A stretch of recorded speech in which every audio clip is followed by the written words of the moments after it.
Hey everyone, and welcome back to my channel. This is the last part of my Ponzinomics series, part 3. We are taking a deep dive into the political collusion that basically allowed pyramid and Ponzi schemes to flourish in the US and expand internationally. Get yourself a snack, it's going to be a long one today, but I promise it's going to be very interesting as well. This video is based on the book Ponzinomics by the consumer advocate and president of pyramidschemealert.org, Robert L. FitzPatrick. The developments described have a major influence on the entire MLM industry. So without any further ado, let's go.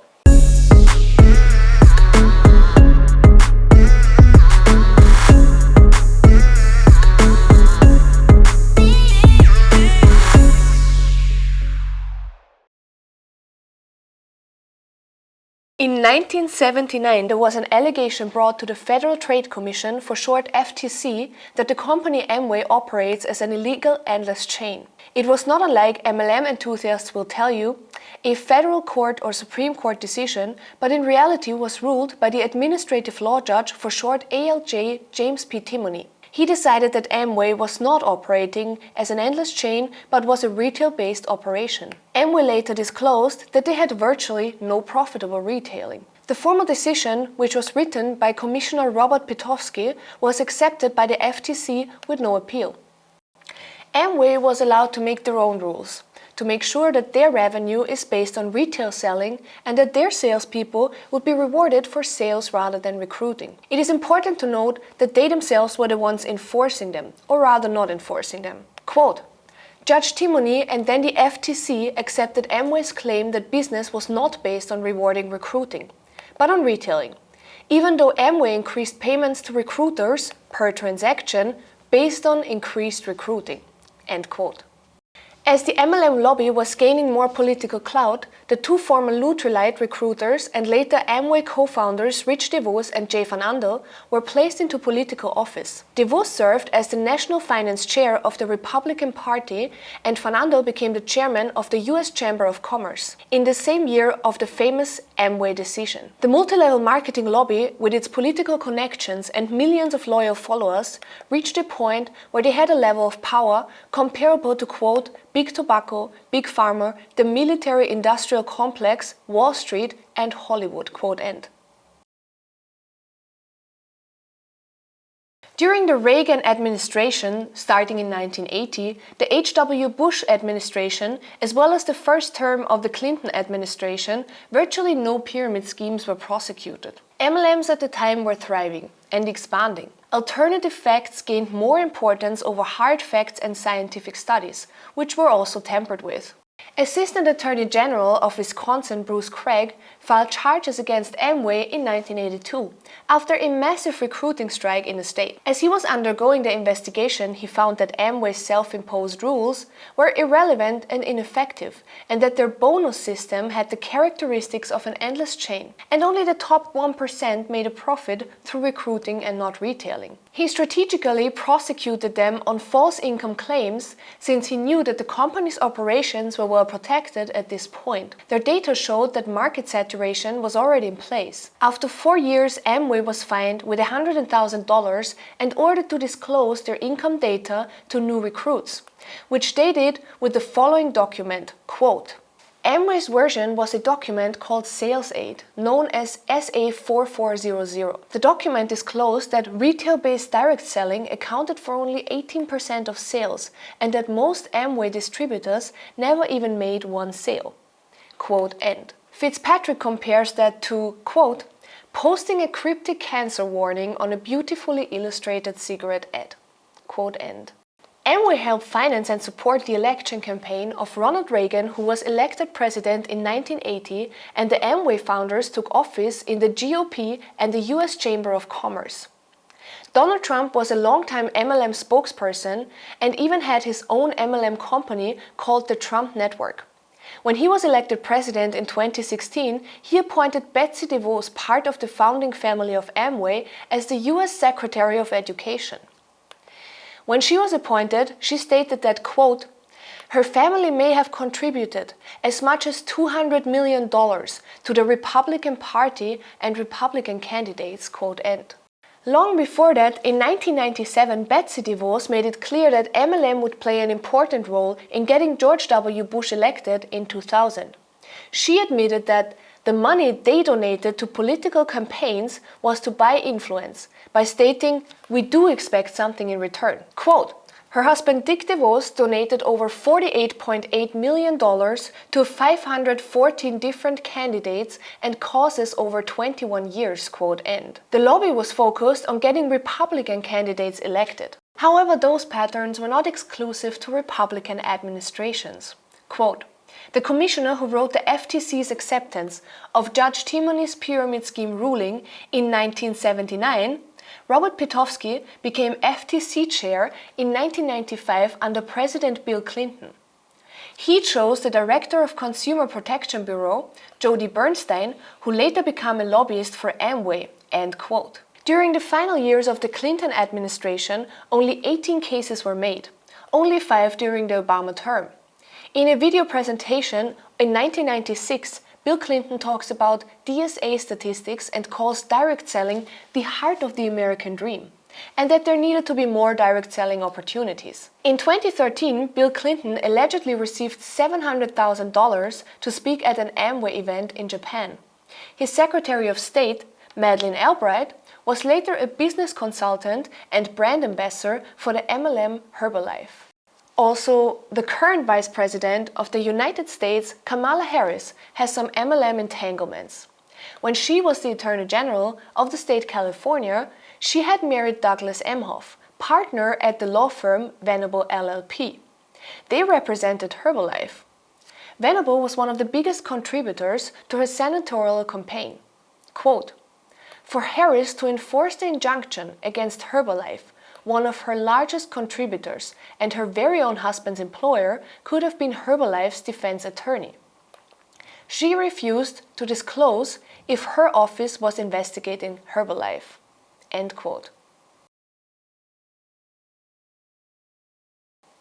The first lie in faking statistics in the world of multi-level marketing is to disguise the pyramidal structure by calling it direct selling. The second lie is that there are all these people out there actually making money with MLM. The Direct Selling Association, for short DSA in Washington, D.C., took over as the lobby for MLM.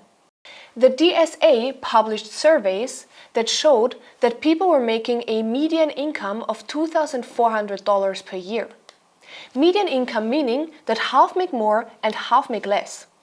MLM distributors interpret this data as an average, which is not the same thing, while most of them think they can be above average. They believe that said survey proves that most people make an extra income of $200 a month on average or more, which would be a nice extra if it was true. In 2016, an FTC chairperson quoted this statistic to state quite the opposite. Quote, the low incomes received by most MLM participants is something the DSA itself acknowledged more than a decade ago. DSA cited a 2002 National Salesforce survey showing that most direct sellers made less than $10,000 per year, with a median annual gross income of about $2,400 or only $200 per month. The DSA's answer to the FTC was, quote, over 13.6 million individuals sold for direct selling companies as independent contractors with estimated retail sales of $29 billion in 2004.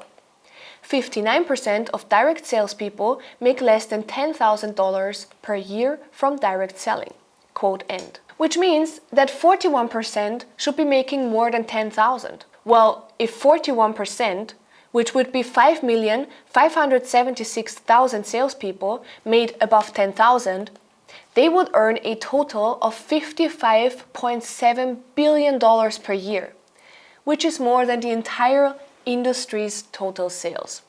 The FTC pointed out that the statistic was economically and mathematically impossible. The next hoax is the annual revenue of the MLM industry, since it is based on estimated retail. Actual retail sales are not verified, and the DSA statistics contradict themselves. They stated on their website that 13 million out of 18.6 million direct sellers bought products in wholesale that they never resold. How can there be $34.9 billion in retail sales if 70% of all salespeople don't sell anything? Later, they announced that with their new way of counting, they found that there were only 6.2 million direct sellers out there. Their solution was to simply call resellers customers, and the problem was solved. Lastly, the DSA announced that 1 million people out of the 6.2 million direct sellers worked full-time. If they made an average of $40,000 gross per year, then these 1 million people would be making 40 billion in income, but the total of sales was only 35.4 billion a year. According to that, just the full-timers would make more than the entire industry's total revenue. As always in MLM, it is too good to be true. Not to mention the 5.2 million part-timers who altogether would be making even more, which is again rather unrealistic. Looking into the real data, Robert FitzPatrick found that on average, people make no profit from direct selling. The median income statistic has been removed from the DSA website ever since. The generally accepted myth that multi-level marketing, or as they call it, direct selling, is retail-based was forced onto the public by uninformed articles in the news media and a strong lobby, also added by the lack of budget at the FTC, which makes it vulnerable for corruption. The organization is underfunded, thus the battle with huge MLM companies is like David against Goliath. For example, the FTC's budget in 2020 was just over $300 million, while the Herbalife settlement fine cost the company $200 million, which is 65% of the organization's annual budget, which to Herbalife is peanuts. People are led to believe that most MLMs meet the requirements to be retail-based, and some MLMs out there, the minority, are deceptive pyramid schemes. That is simply untrue. The FTC describes pyramid schemes as unfair or deceptive acts or practices in or affecting commerce, quote end. The violation of this is a civil offense. Quote, the Department of Justice, in collaboration with the FBI, the SEC, and the Postal Inspection Office, could prosecute pyramid schemes criminally for fraud. This rarely happens. Some state statutes define pyramids or endless chains as felony violations, but those local laws, especially without the FBI or SEC support, are almost never enforced. Quote end. Since 1980, the FTC prosecuted on average 1 MLM per year, plus they never named a company that specifically meets the requirements to be retail-based. One would think that companies have to disclose their retail sales, but they don't. If you accuse an MLM company of being an endless chain, you will have to prove that they are not retail-based and not the other way around. It is assumed that these companies do the right thing, thus anyone pointing out the well-disguised but obvious truth about MLM is anti-MLM or a non-believer. Quote, the control and collusion of the FTC and other sectors of law enforcement, however, required direct action. Political influence buying involving state legislators, attorneys general, Congress, and the US presidency. Behind MLM's license to fraudulently claim perpetual expansion, falsely promise unlimited income, and openly run money transfer recruiting schemes, disguised as direct selling, is old-fashioned political corruption, bootling, and bribing. Quote end. The success of MLM in the US and worldwide today correlates largely with its long history of conmanship, deception, lobbying, and exchanges of favors of powerful people with similar interests. As the industry gained a revenue that couldn't be ignored anymore, politicians decided to get a piece of the cake. They chose their career and money-making over the common interest of the people they should be representing. There is a whole organization out there meant to inform and protect consumers that, for decades now, has been failing to do exactly that. Not only did they fail at their core task, but instead succeeded at producing lobbyists for MLMs and kickstarted the political careers of MLM founders, plus they laid the legal framework for this economic deception, causing millions of people to lose money. Apparently you cannot, rely on governmental organizations meant to protect consumers, since they're underfunded and therefore powerless against the companies that are this well connected and, if anything, are serving themselves more than the people. Thank you so much for watching, guys. Next up we have a video on rhetoric in MLM and more book and film clubs about books and documentaries recommended by MLM reps as educational. I'll be taking a closer look into the reading list of MLM companies and see if this information improves my life. I'll see you next time, guys. Bye for now.